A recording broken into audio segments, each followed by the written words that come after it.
Hello and good evening to everyone who has made time to join me tonight. Thank you very much. Tonight we have a pretty special show because my original guest had caught, um, he caught chickenpox. So, he got it last week. So he's still in recovery mode. So I thought, well, better to let him rest. But tonight we are going to have Tom Cruise with us, in a sense.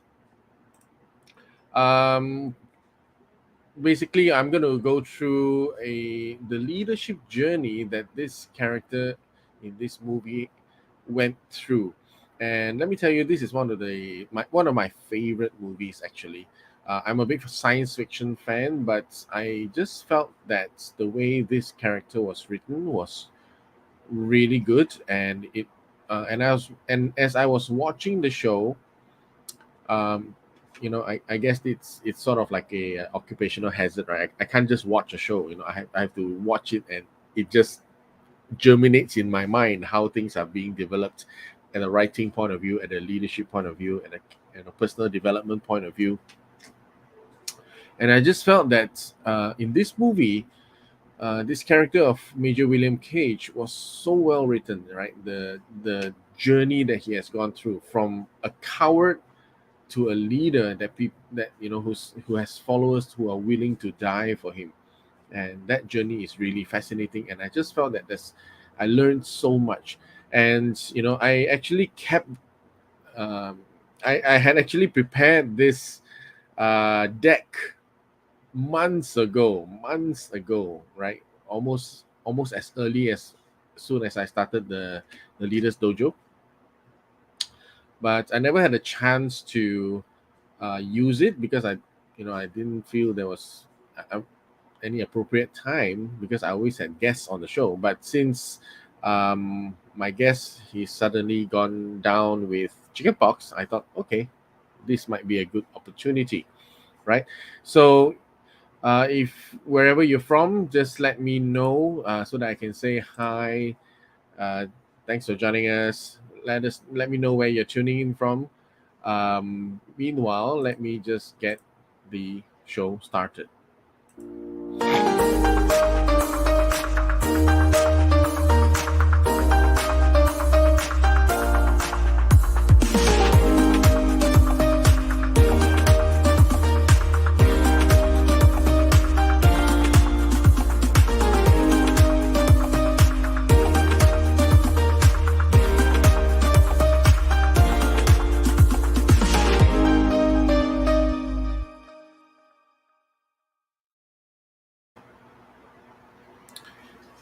Welcome, welcome, welcome for all of those who have just joined me tonight. As I mentioned just now, my guest had suddenly taken ill. Well, not suddenly. He got diagnosed with chickenpox last week.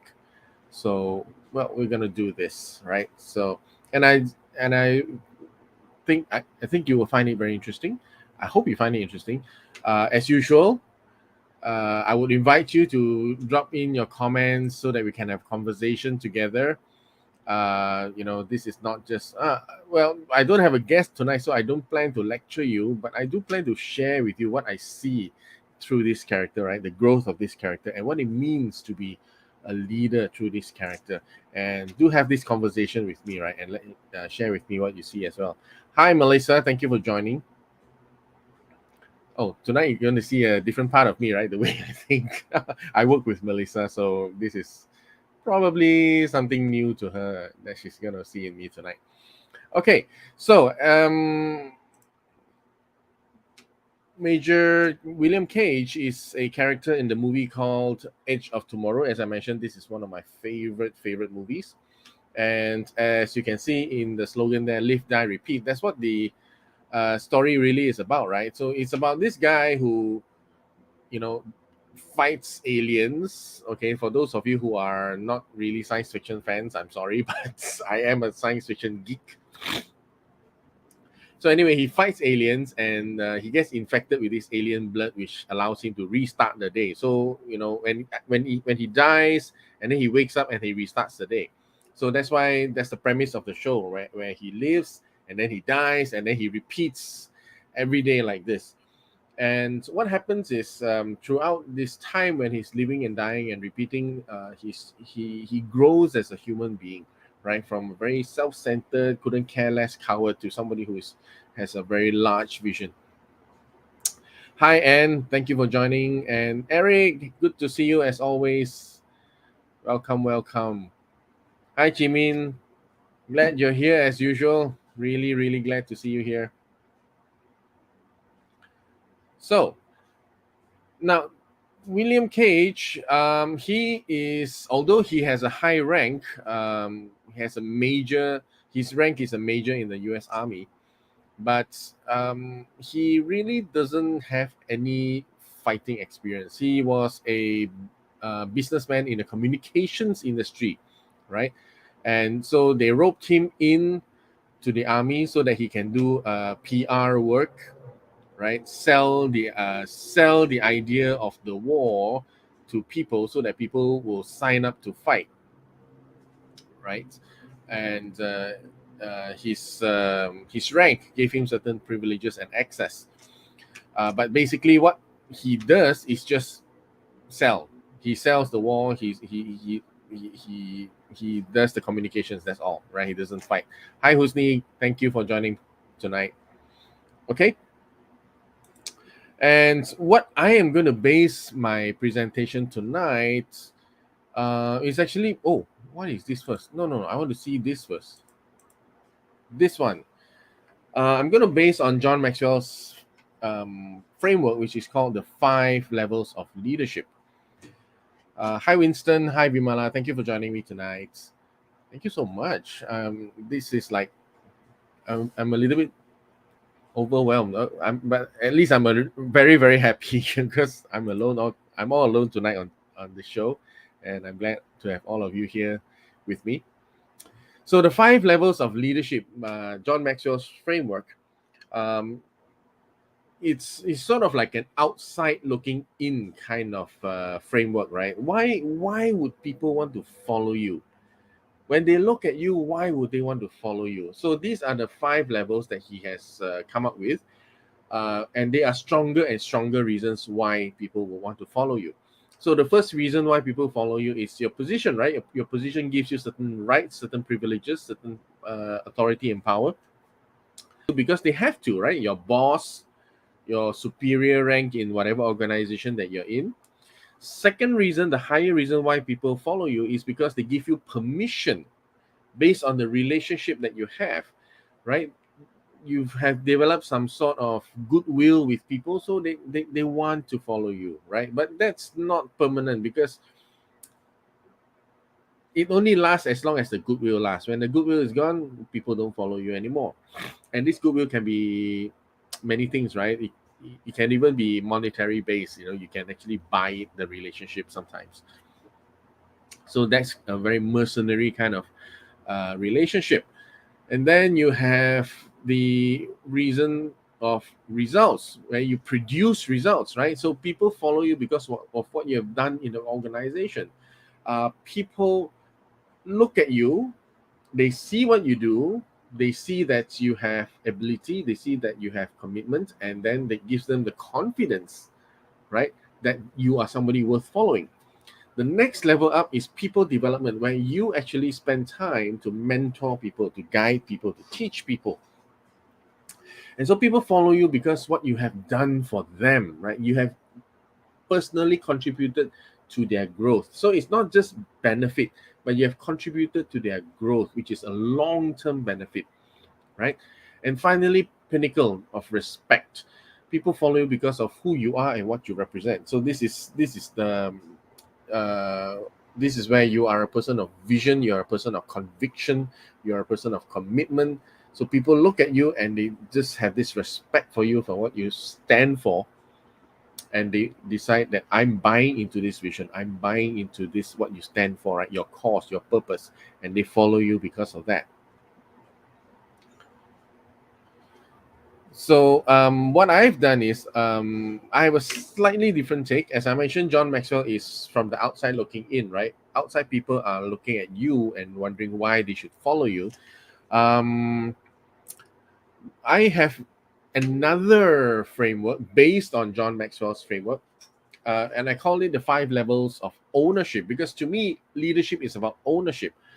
And this is from the other way around. It's from the inside looking out now, right? So it's what's happening inside the person, the mindset that they have, the attitudes that they have, that drive them to grow as a leader, which will inspire other people to follow you, right?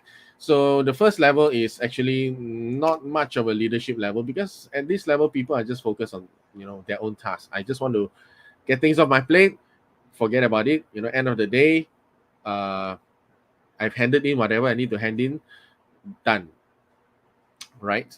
So the second level up is my own results. So the first level is just about tasks. It's just about handing up your homework. That's it. You don't even care about the quality of your homework at this point.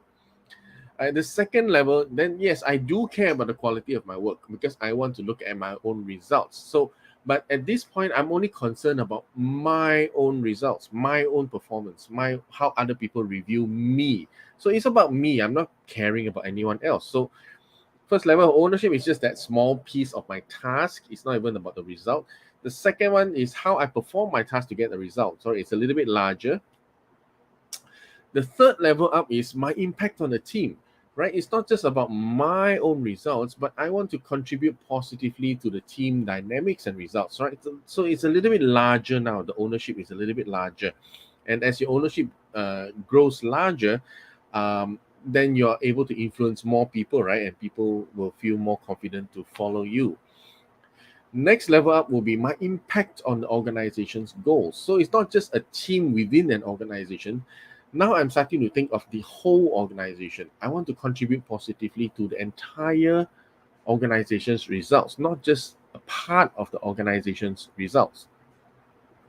And that takes a much higher level of ownership, if you ask me, because if I am working in one department, but if I have a bigger vision of, okay, how does this department contribute, how can we make this department work in such a way that it contributes to the overall well-being of the organization?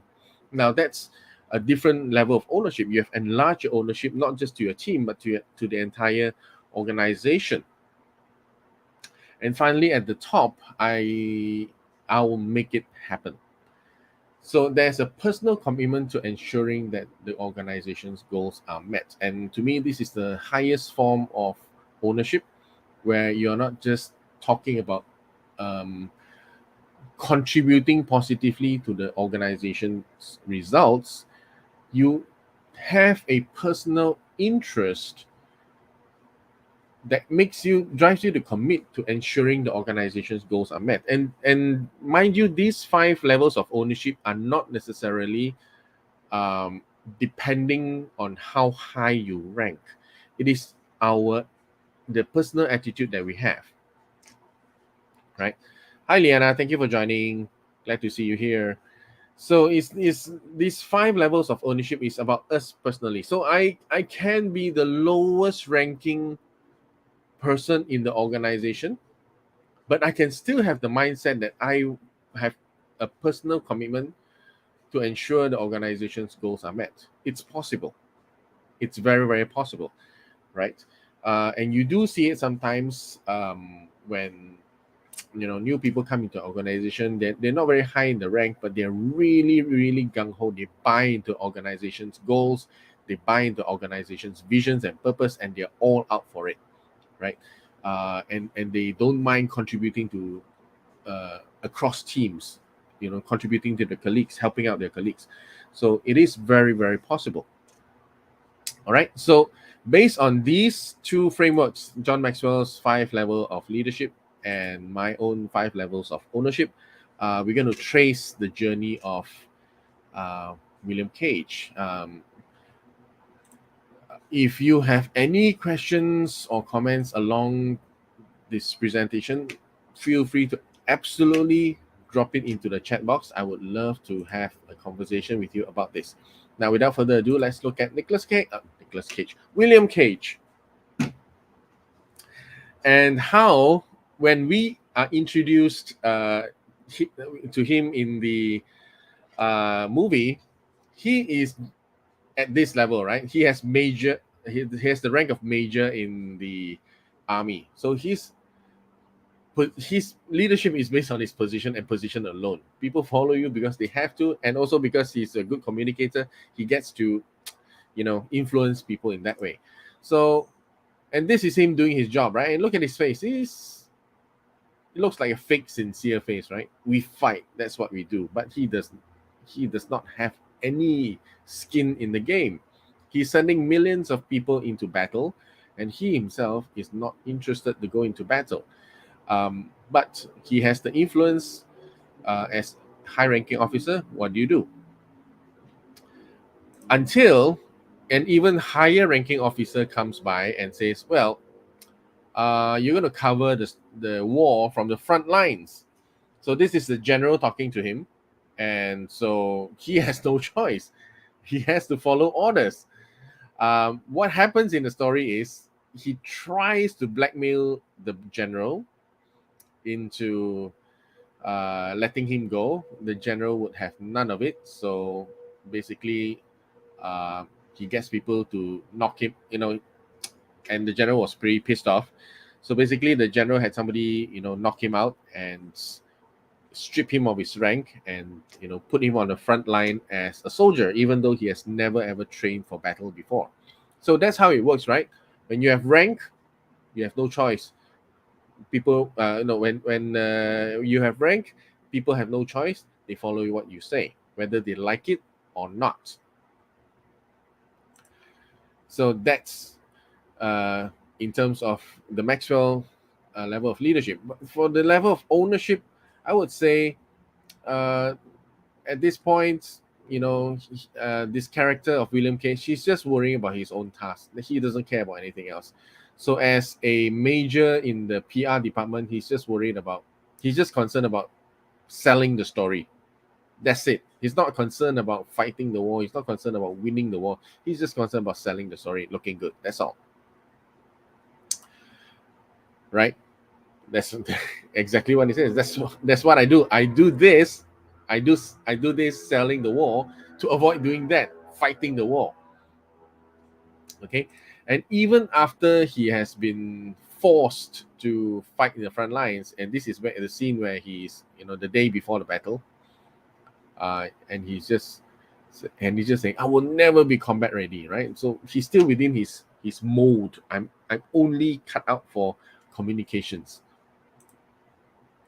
But unfortunately, since he's a private and other people are ranking higher than him, he has no choice. He has to follow, right? So next one is where people follow because they want to follow you, and that's where you start to develop some relationships with people, right? And we see it in another scene where he starts to get to know the people, right? He starts to get a little bit concerned about people. So in the opening scenes, he's just worried about survival, about himself. But as after resetting a few days, and he starts to get his bearings. This is the scene where he knows that somebody's gonna get killed because he's seen it a few times already. So all he says is, "Look out behind you." That's it. He's not taking any action, but at least look out behind you. Give him a warning. But he's still very much within his own self, right? He's not coming out to do of his uh, little circle of concerns to actually do anything different. Then as the day keeps resetting, he starts to build some kind of relationship with people, and he tries to warn them, "You have to listen to me." But because he doesn't have enough relationship, they stuck a tape on his mouth and basically told him to shut up, "We're not listening to you." And that's very true in our everyday life, right? If we don't have any relationship with people and we try to tell them something, I guess, I'm sorry, nobody's gonna listen, right? uh, so this is just a very pretty funny scene of what's actually happening in real life. But as he goes along, he gets more, builds more relationship with people. He starts to recognize people's names. It's, he starts to become friendly with people as more and more days get repeated. So he starts to get to understand people, right? So people from outright hostile, so people are like not so outright hostile anymore. They're looking at him like, okay, what are you doing here? So the relationship has softened a bit. Okay.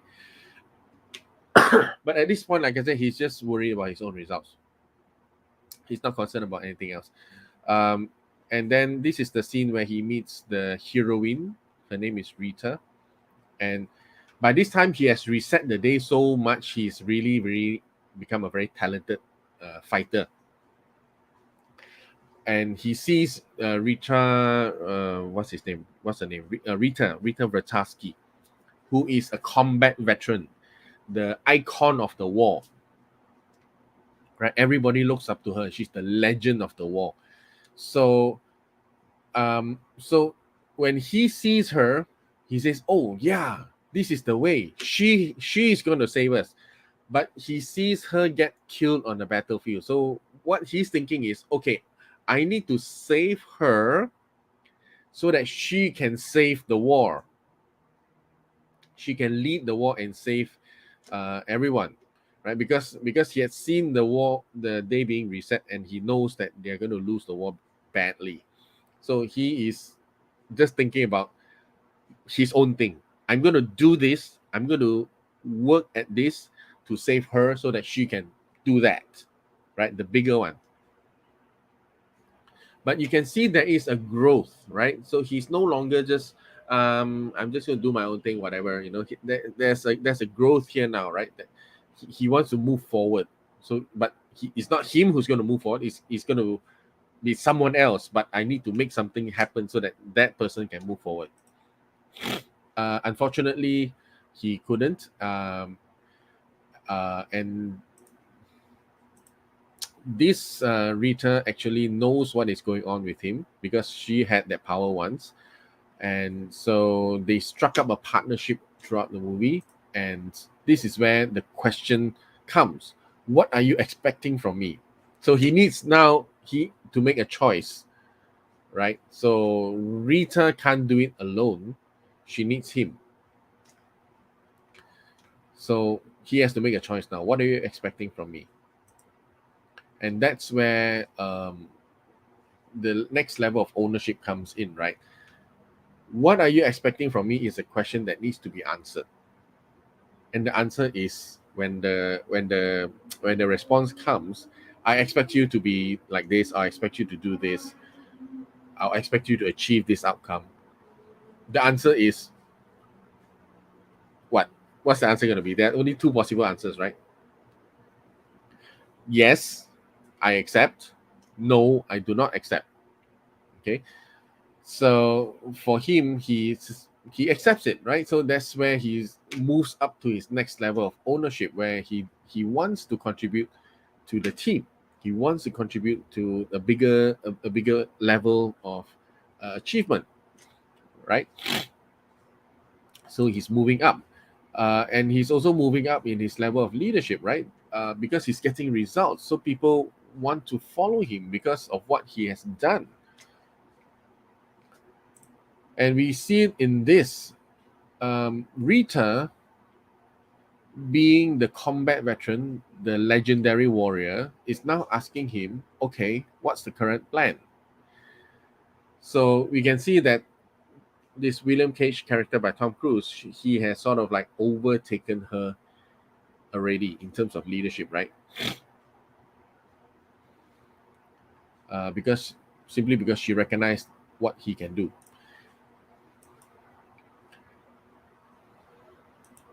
Okay. So then, well, if you have any comments or questions, do drop it into the chat box. Let me know what you're thinking, and let's have a conversation. And if you enjoy the content from the Leaders Dojo, please do subscribe, hit the notification bell on my YouTube channel as well as my LinkedIn profile. I'm available as Chee-Seng Lai. Right, moving on. Um, then there's a scene where we sort of start to understand that, well, Tom Cruise, the character William Cage, has actually fallen in love with Rita. Right, so he's doing a lot of things, and they've reached a certain point in the battle, and and the day has been reset many times by now. And what happens is they have come to a point where they're stuck, right? They're stuck at one point where no matter what they do, Rita dies. So, and Tom Cruise is telling her that, right? If you start the engine, the helicopter engine, you die, and you know I can't save you. But Rita, I can't save you. But Rita's response is, "I'm a soldier. I volunteered. I'm not walking away." So that's where we actually see also, um, the Tom Cruise has now a choice to make, another choice to make, because this is a crisis point. They've come to this point, and no matter what they do, the girl dies, Rita dies, the one he loves dies. So what is he going to do? So he has to make a decision, and he makes the decision. He does make a decision, right? He makes a decision to go alone. This is him in the helicopter flying to where they think the alien is. I mean, the alien leader is, right? So what happens is he decided, okay, since Rita is going to die, I'm going to work on this alone. So he trains and trains and trains, and somehow he makes it to this point alone without Rita, trying to save her, right? So he now has a higher level of ownership now. So previously he had Rita with him, so they were working at it together. But now without Rita, he's still going at it, right? So he has a desire at this point to contribute to the results that they want to get, right? And also, where are we? He's at this point where, you know, Rita's is willing, they've developed the respect. Rita has respect for his abilities to the point where, and she understands that he is doing this for her, right? He's trying to save her, but at this point, because she has a bigger vision than him, she has the vision that she has actually reached the highest point here. She's going to make it happen even if she dies doing it, but he hasn't yet, right? His ownership has not reached the level of Rita's.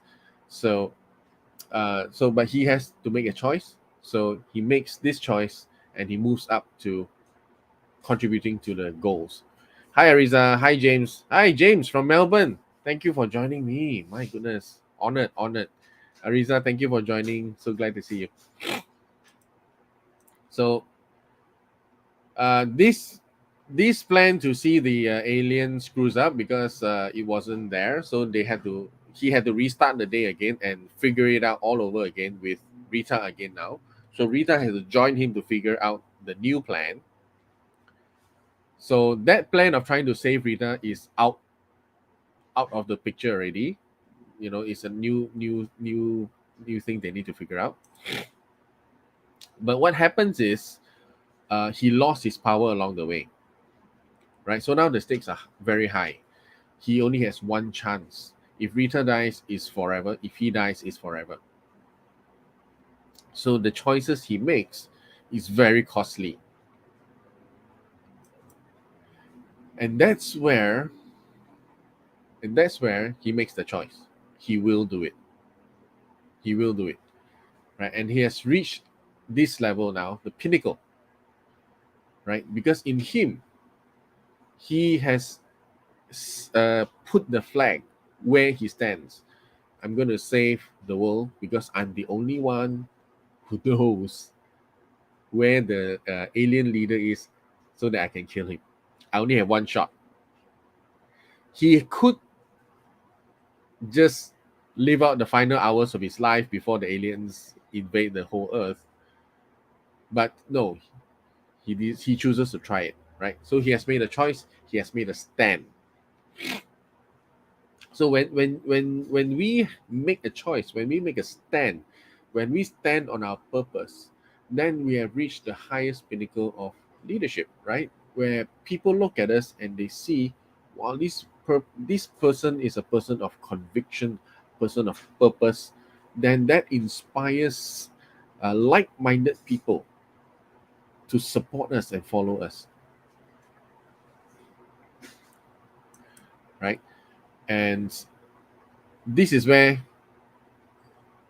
he is now in the final part of the show, where these soldiers behind him, they are the same squad that were very hostile towards him in the beginning part of the movie. Right now they understand, right? They see the conviction in him, they see his abilities, and they understand that, okay, this is serious. I I I am confident enough in you, in your seriousness, in your purpose, to join you in this. And he now has the moral authority, not the rank authority. He has the moral authority to say, if you die, you take a hit for the team, right? If an alien comes to attack, you take a hit for the team and you die. He can say that because he himself, his life is on the line. He is there with them, and he himself is facing the same risk. But he's not only facing the same risk, he is taking the higher responsibility to kill the alien leader, right? So he's not only equally at he not only has equal stakes as everyone else, he has even higher stakes because he has taken more responsibility than everyone else. Everyone else is contributing to the cause, whereas the character of William Cage is now standing on the cause, right? He's driving the purpose. And that's also where he has reached the highest level of ownership, right? I'll make it happen. I will make it happen, right? He has taken the personal commitment to ensure the goal is met. Right. Okay, so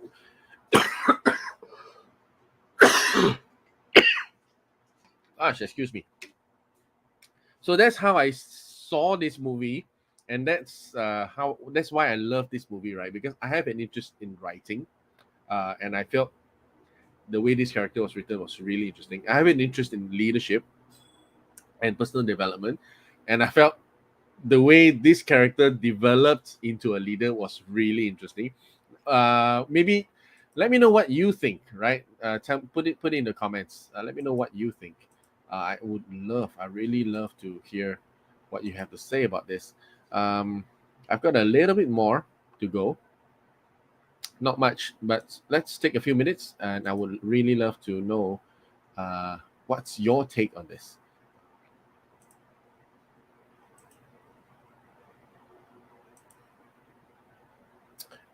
Oh, I've got a couple more slides. I forgot. Yeah, so these are the scenes that showing him that is showing him that he has taken that ownership, right? So Rita is here with him.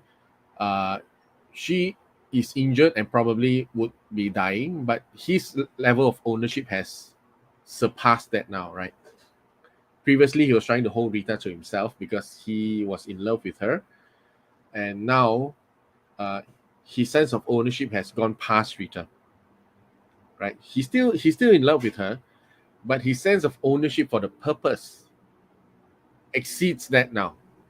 So you're gonna die, I'm gonna die, everyone else is gonna die if we don't get this done. So die also get it done lah, right?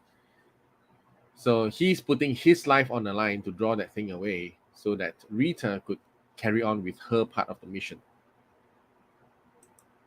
And in the end, he finally does make it to the alien leader, alien boss, but almost makes it to the alien boss. But just before he actually makes it to the alien boss, he is dealt a fatal blow and he falls into the pool where the alien boss is. And all he could do, the only other strength had was to pull out some grenade pins and drop it to the alien. That was his dying action, right? So his sense of ownership for the mission was so strong that to his last dying action, that was what he did. Okay, that is my analysis of William Cage, the character. What do you think?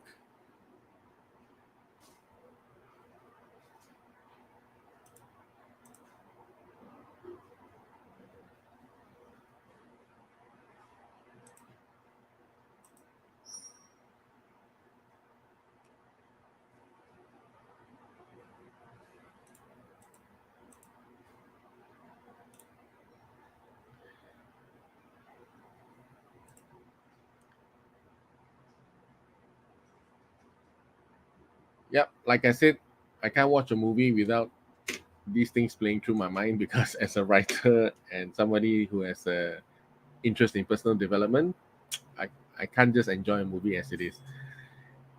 So, why did this character of Nicholas, I keep saying Nicholas Cage, why did this character of William Cage grow? So I would say there are two factors. Number one, the environment pushed him, right? So he was thrown into an environment where he was forced to fight.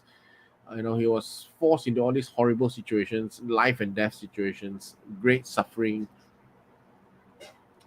Um, but I think on the other hand, the one that probably the more important factor is that this character made the choice to grow and adapt to the environment.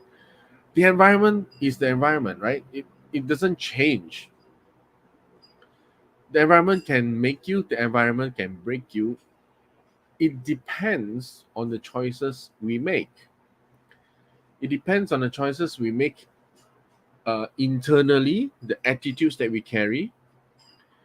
It also depends on the choices we make externally, the actions that we take, right? The relationships that we build.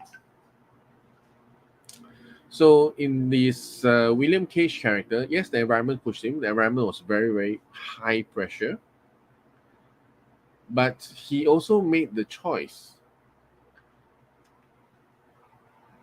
He also made the choice to grow, and that's where it's important, right? If he had not made the choice to grow and adapt, he would have been broken, right? By all the terrible things happening to him. So, but he made the choice to grow and adapt, and that's why he was able to grow as a leader. He was able to grow in the quality of his character. All right. So I think it's really, really important. I personally, I feel there's a spectrum of responses out there, right? In terms of the philosophy of growth, philosophy of nurture versus nature, and I feel sometimes it swings to extremes. There are some people who say that okay, you need to have the environment perfect for people to grow,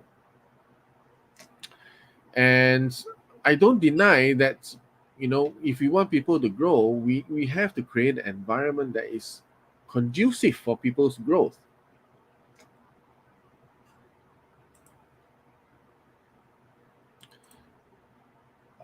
But at the same time, there is also we are not passive victims of the environment, right? We have choices to make. The environment only pushes us around if we allow it to push us around.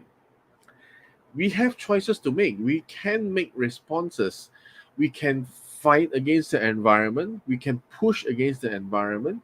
We can go with the environment. We can adapt to the environment. We can adapt the environment to us. We can adapt ourselves to the environment.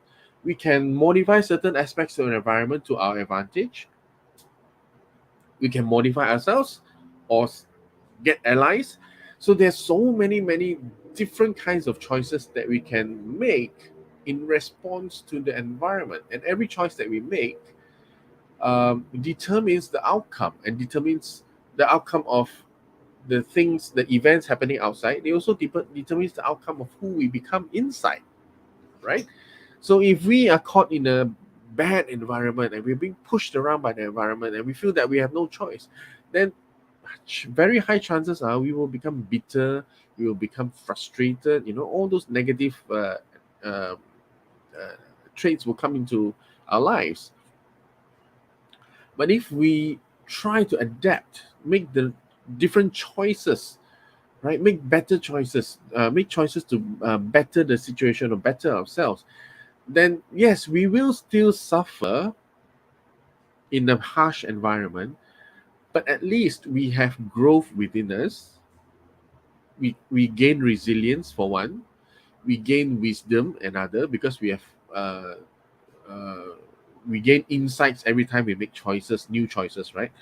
We gain experience that can be useful for next time, right? And oftentimes we gain benefit because we have learned how to adapt to the environment in such a way that benefits to us.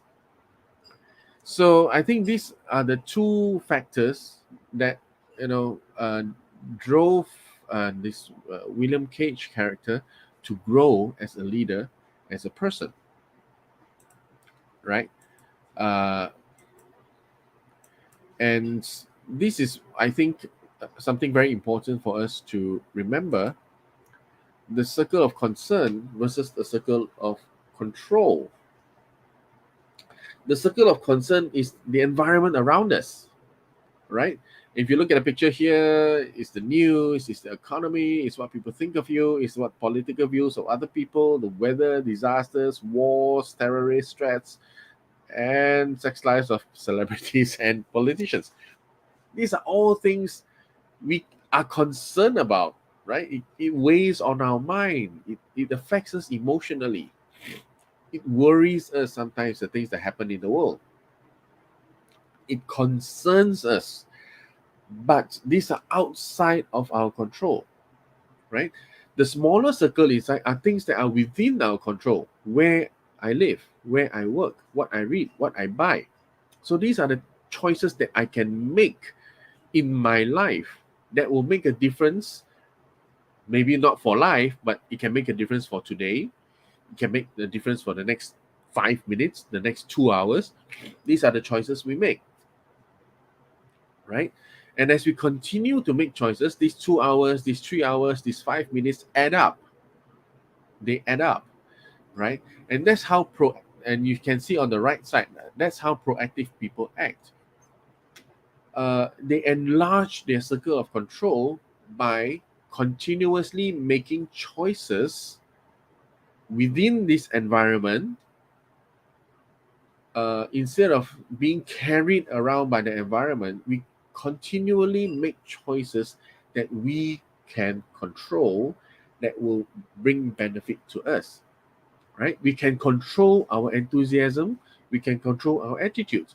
When bad things happen to us, we can sit back and say, oh, what the heck, this is the worst day of my life, and why is my life always like this, and we grow bitter.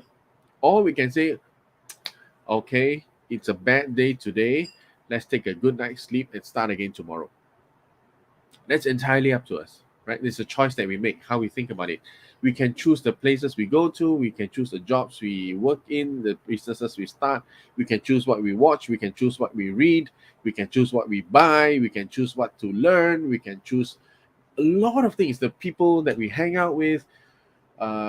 So as I mentioned, the more positive choices we make within the environment, the more positive choices we make to adapt to the environment, or to help the environment to gain the best part out of the environment, then we see that our circle of control starts to grow. And as that circle control starts to grow, the circle of concern has less and less uh, influence on our mental and emotional well-being, right? So yeah, we can be stuck in a war, we can be suffering in a war physically, but we don't have to be necessarily broken by the war. For example, we can find hope in the war. We can find joy of relationship within the war. So these are possible.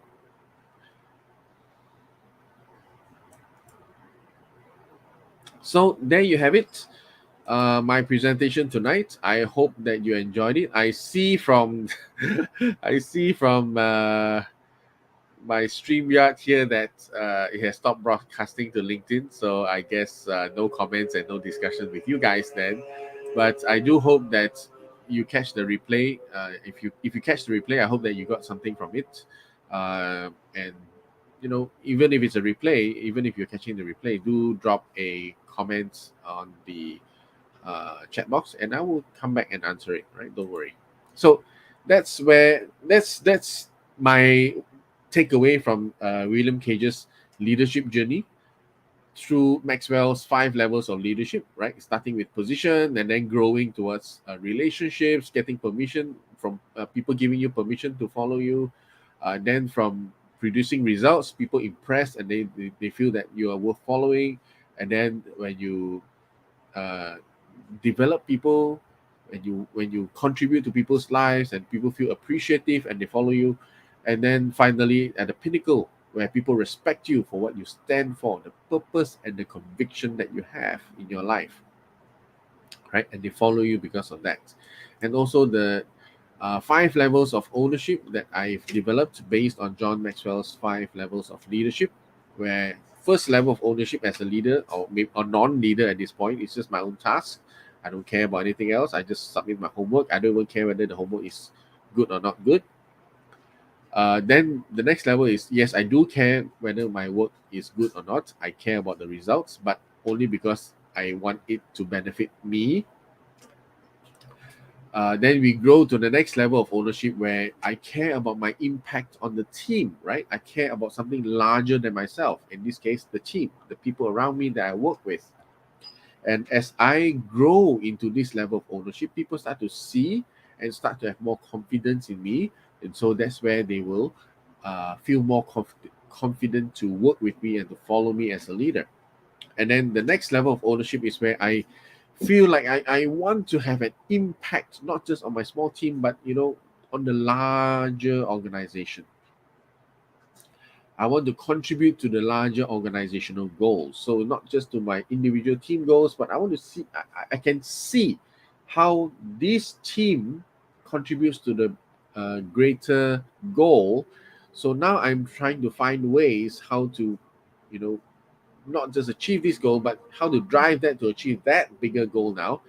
And so people see that you have a larger vision, you have more drive, you have more conviction towards a bigger picture, and that gives people more confidence in you because you're not just doing things in a small group, small circle, but you really have some forward momentum now, right? You have some forward momentum, you have some vision, and finally, I'll make it happen. You fully own the vision. It's not just you contributing to the someone else's vision. It's not just you helping, supporting someone else achieve their vision. This has now become your vision. I'll make it happen. If no one else is making it happen, I'll make it happen. If the person originally holding this vision drops it, I'll pick it up, I'll make it happen.